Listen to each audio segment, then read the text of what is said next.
So yesterday I talked to a group of college students, and the last question was, what would you tell these college students, what would you tell them to be worried about?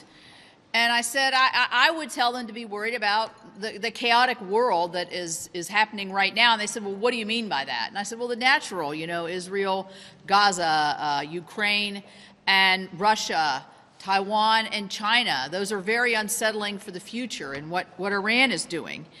But then I realized, as I've been watching the news, that we are in the process now of evacuating, over the last several years under the Biden administration, our 6th embassy in Haiti that contributes to the chaos that we see globally. We know we abandoned our embassies, and in the case of Afghanistan, abandoned the country. We abandoned Ukraine, just to name a few of those. So meanwhile, the chaos is happening in the Red Sea. We see just last week that Houthi missile killed 3 civilian cargo workers in that area.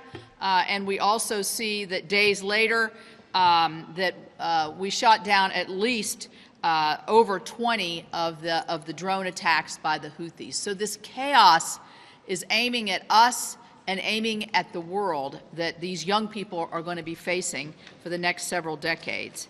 So these Iranian-backed Houthis have been, the attacks have led to tremendous downturn in the commerce that we see. You wonder, well, what impacts does that have on us here in the United States?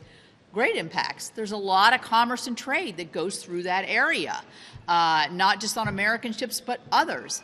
And rising costs, the slowdown in trade going through that area of attack really will contribute and continues to contribute to the higher costs of goods, the higher costs of any products that you're buying here, the length of time it is to get here, and the safety of our civilian and our military workers.